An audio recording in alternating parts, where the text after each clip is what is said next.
जय श्री कल्कि, जय श्री जगन्नाथ, जय श्री माधव। देखिए, आने वाला समय बहुत ही दुर्भिक्ष है, बहुत ही भयंकर है, भयंकर तबाही मचने वाली है, समस्याएँ आने वाली है। अपनी बुद्धि को जागृत करिए, अपने विवेक को जागृत करिए। मैं आपको ध्यान की 3 विधियाँ बताऊँगा, फिर कुछ भविष्यवाणियाँ बताऊँगा मैं आपको।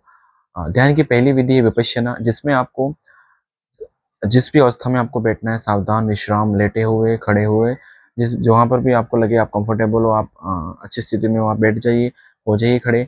फिर आपको किसी वस्तु को केंद्र मानकर उसको बस एकदम एकटक देखते ही रहना है, देखते ही रहना है। बस उसी का ध्यान होना चाहिए और किसी चीज़ का ध्यान आपको नहीं होना चाहिए। आपकी श्वास की भी आपको परवाह नहीं होनी चाहिए कि आप किस प्रकार से ले रहे हो। बस आपका ध्यान केवल उस चीज़ पर केंद्रित होना चाहिए। इसे हम विपश्यना विधि कहते हैं।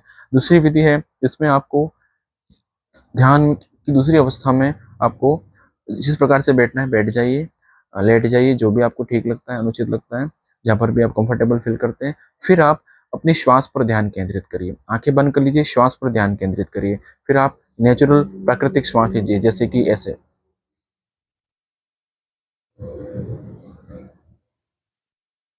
इस विधि में आपको आपकी जो श्वास है वो पेट तक आनी चाहिए, नाभि तक आनी चाहिए। इसके भी नीचे एक केंद्र होता है तानदेन, जिसे जापानी लोग तानदेन कहते हैं, वहां तक आनी चाहिए। जितनी श्वास गहरी जाएगी उतना आप गहरे जा पाएंगे ध्यान में। और ध्यान की अवस्था में किसी भी प्रकार का नकारात्मक विचार करना अनुचित रहता है, क्योंकि वह गहरे चला जाएगा, हमें क्षति पहुंचाएगा। तीसरी जो विधि है वो थोड़ी खतरनाक भी है और आपके लिए एक रिस्क की भी बोल सकते हो आप, ठीक है। क्योंकि इसमें जब आप अपनी श्वास को पूरी शरीर की बाहर फेंक दोगे, कैसे फेंकनी श्वास को बाहर? श्वास को लेना नाक से ही है, श्वास कभी मुख से नहीं लेनी चाहिए, नाक से ही लेनी चाहिए। फेंकना कैसे है? उसको मुख से फेंकना है, इस प्रकार से जितनी हो सके आप फेंक दो। फिर आप कठोर होकर बैठ जाओ, श्वास नहीं लेनी है आपको। फिर एक ही चीज आप उठाइए, मैं ध्यान में हूँ, मैं ध्यान में हूँ, मैं ध्यान में हूँ, मैं ध्यान की गहरी अवस्था में हूँ। और आप धीरे धीरे पाओगे अपने शरीर में कुछ गति, स्पंदन आप महसूस करोगे, ऊपर के ऊर्ध्वगमन। वो जो आपकी ऊर्ध्वगमन आप अनुभव करोगे, वो ऊर्जा का ऊर्ध्वगमन होगा।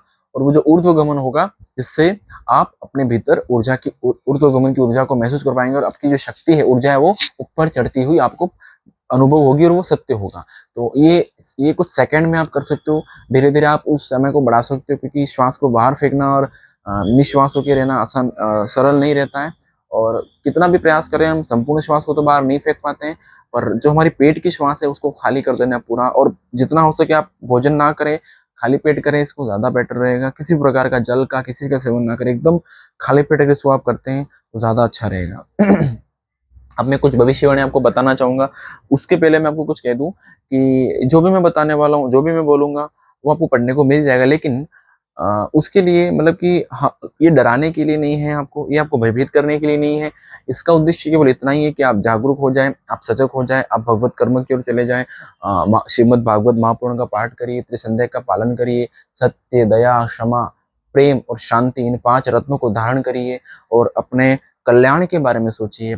किसी और का कल्याण कर सकते हैं, भविष्य मालिका का प्रचार करिए। पंडित काशीनाथ मिश्र, जिनके बारे में भी भविष्य मालिका में लिखा हुआ है कि वे जो होंगे, वे ब्राह्मण हैं जो हैं, ये वो 30 साल से इस पर रिसर्च कर रहे हैं, इसका अध्ययन कर रहे हैं। और 2018 से इन्होंने भविष्य मालिका का प्रचार आरंभ कर दिया था। मैं स्वयं 2020 में उनसे जुड़ा था, मतलब कि जुड़ा अर्थात कि मैंने यूट्यूब पर उनको देखा था, उनकी चीज़ों को मैंने सुना भी था। लेकिन और मुझे तो पहले से विश्वास है, हमारे संत मावजी ने भी निष्कलंक अवतार की बात करी है राजस्थान के अंदर, तो वो तो बात है ही नहीं।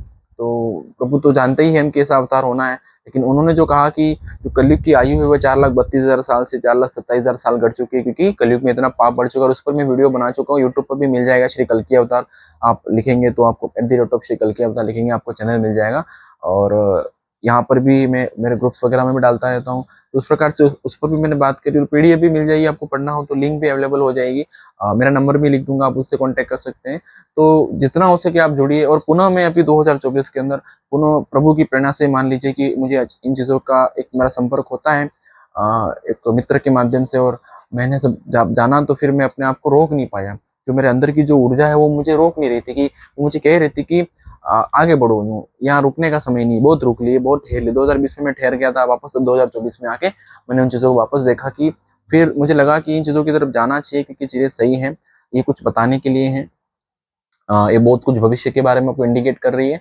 इवन मैं आपको मेरे जीवन की छोटी सी घटना बताता हूँ भविष्यवाणी के पहले, कि मैंने हमेशा इन चीज़ों से दूर रहने का प्रयास करा, पर पता नहीं क्या है, क्या मेरी डेस्टिनी है, क्या मेरा भाग्य है कि मैं इनकी तरफ खींचा चला आता हूँ। लाइक मैं जिसकी भी जो भी पढ़ाई कर रहा था उसके अलावा मुझे इनकी तरफ आकर्षण, एक खिंचाव, मतलब कि लगता है कि ये पास्ट लाइफ कनेक्शन है कि जो चीज़ों की तरफ खींच के लेके जाता है। तो इवन आप में से कई ऐसे लोग होंगे जिनको जो अंदर से ऐसी स्व प्रेरणा लेते होंगे, लेकिन वो अपने आप को रोक रहे होंगे। रोकना नहीं है, जो आपके भीतर है उसको आप करिए, क्योंकि उसी के लिए आप बने हो। क्योंकि वो जो चेतना है ना, वो आपके जन्म से कैरी कर रही होती है, मतलब आपके साथ चल रही होती है, उसको सब पता होता है। वो आपको बता देगी, जो सबकॉन्शियस माइंड है, जो आपका अवचेतन मन है, वो आपको बताएगा।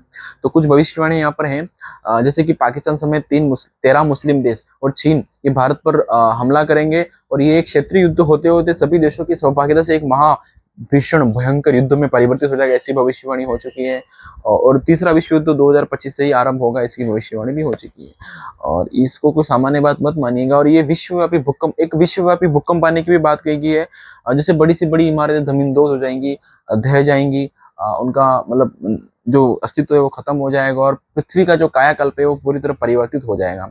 जैसा आज है वैसा वो नहीं रहेगा। और भी बहुत सारी भविष्यवाणियां करी हुई है कि उल्का पिंड गिरेंगे और बड़े से बड़े एस्टेरॉयड गिरेंगे, और गांव के गांव, शहर के शहर तबाह हो जाएंगे। और पृथ्वी का जो, अगर हम पृथ्वी को 4 भागों में बांटे तो उसके 3 भाग समाप्त हो जाएंगे, जलमग्न हो जाएंगे, प्रलय आएगी। जो भी समय होगा, जो भी घटना घटेगी वो भयंकर होगी। और उत्तरी जो ध्रुव है, जो अटलांटिक एरिया है महासागर का, वहां सभी मतलब बहुत जल बढ़ जाएगा। और फिर वो जो जल है उससे कई देश, अमेरिका के जो नॉर्थ, ये जो देश हैं जो ऊपर के, और ये जो यूरोपियन कंट्रीज है वो तबाह हो जाएंगे, उनका अस्तित्व तकरीबन समाप्त हो जाएगा। ठीक है। आगे अग्नि प्रलय, पवन प्रलय, जल प्रलय से भी महाविनाश होगा। ये सभी पंच महाभूत महा तांडव करने वाले हैं। ठीक है। और 2025 में शनि, 2025 में मार्च में तकरीबन 27-29 तारीख के आसपास शनि का जो गोचर है वो मीन राशि में चला जाएगा। वर्तमान में शनि कुंभ राशि में है, तो जैसे ही शनि मीन में चढ़ेगा ये सभी घटनाएं आरंभ हो जाएंगी। इस बात में कोई भी संदेह करने की जरूरत नहीं है। 2025 से 2029 तक की घटनाएं चलती रहेंगी, इसकी भविष्यवाणी भी कर रखी है।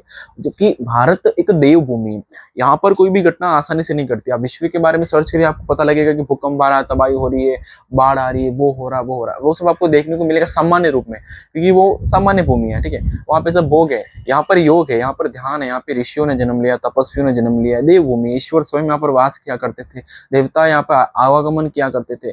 इसलिए यहाँ पर कुछ भी घटता है तो आसानी से नहीं घटता है, अति हो जाती तब घटता है। तो भारत जैसी देवभूमि में भी 100 करोड़ से अधिक लोग नहीं रहेंगे। समझ जाइए आप, इतना भयंकर तबाही होने वाली है, और भीषण आपदाओं की, विपदाओं के शिकार हो जाएंगे। उपाय क्या है, मैंने आपको बताया, त्रिसंध्या का पालन करिए, श्रीमद् भागवत का, महापुराण का नित्य पठन करिए, आने वाले जो विनाश है, महाविनाश, उससे आपकी सुरक्षा करेंगी। आगे लिखा कि श्री कल्कि की जो लीला समाप्त हो जाएगी, उसके बाद भारत में, केवल भारत में 33 करोड़ लोग जिंदा रहेंगे, और विश्व में भारत को छोड़ के शेष जो है उसमें 31 करोड़, 31 करोड़, तकरीबन आप 64-65 करोड़ लोग ही जीवित रहेंगे। बाकी पूरे विश्व की बात कर रहा हूँ तो उतने ही लोग रहेंगे। और सत्य, दया, क्षमा, प्रेम, शांति, जो 5 रत्न उनको धारण करिए। शाकाहारी रहिए, सदाचारी रहिए, अपने आचरण पर ध्यान दीजिए। सभी प्रकार के मादक द्रव्यों का आप मतलब सेवन ना करें। जितना अगर आप प्रभु के दर्शन चाहते हैं, अगर आप चाहते हैं कि आप आगे की जो युग है, अनंत युग, सतयुग आने वाला, उसमें आप प्रवेश कर पाए, इन बातों को आप काल्पनिक नहीं मानिएगा, इन बातों को आप किताबी मत मानिएगा, ना ही किसी और प्रकार से आप मुझे विक्षिप्त समझिएगा, कि मैं कोई विक्षिप्त नहीं हूँ, ना ही जो ऐसी बातें कर रहे हैं वो विक्षिप्त हैं। ठीक है। एक विक्षिप्त हो सकता है, 2 विक्षिप्त हो सकते हैं, हजारों विक्षिप्त नहीं हो सकते। पंच सखा जो आज से 500-600 साल पूर्व लिख कर गए वो विक्षिप्त नहीं होंगे। ठीक है। क्योंकि इस प्रकार के ब्रह्ममंत्री संत मावजी विक्षिप्त नहीं होंगे। तो जो लिखा है वो होगा। और जो जाग रहे हैं निसंदेह वो कोई सामान्य जीव नहीं है, सामान्य आत्मा नहीं है। उन सबको मेरा प्रणाम है, वंदन है, और उनको मैं उनको स्वागत करता हूँ। मेरी तरफ से उनको अभिवादन है कि आप मुझसे जुड़िए, मुझसे कांटेक्ट करिए। जो भी है वो स्त्री पुरुष सभी भाई बंधु माताएं बहनें सभी जुड़िए, सभी का स्वागत है। तो कोई भी संदेह की बात नहीं है। जिनके भी मन में चीज प्रेरणा लेती है दृढ़, वो मुझसे जुड़ सकता है, मुझसे संपर्क कर सकता है, मुझसे बातचीत कर सकता है। और भी अधिक जानकारी चाहिए, संपर्क कर सकता है। हम मिलकर कार्य करेंगे, भगवत कार्य। लोगों को जगाइए, प्रचार करिए, लोगों को सचेत करिए। अगर आपकी वजह से किसी एक का जीवन बदलता है, कोई एक भी अधम पुरुष धर्म में आता है, तो आपकी वजह से बहुत कल्याणकारी रहेगा उसके लिए। और कई देश जलमग्न हो जाएंगे, इसकी बात मैंने आपको बता दी है। भयंकर तबाही मचेगी। बताने को और भी है, आज इतना ही। आप सचेत हो जाइए, जागरूक हो जाइए, इसको अधिक से अधिक शेयर करिए, अधिक से अधिक लोगों तक पहुंचाइए। जागिए, जानिए। मैं मेरा नंबर भी लिख दूंगा, मेरा चैनल कल्कि अवतार ऑफिशियल जो है, कल की अवतार करके हैं, आप वहाँ पे जाइए, यूट्यूब पर आपको मिल जाएगा।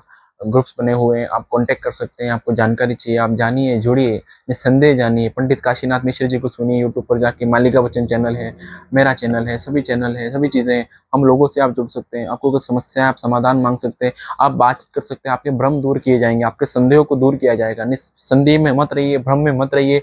जय श्री माधव, जय श्री कल्की, जय श्री जगन्नाथ, हर हर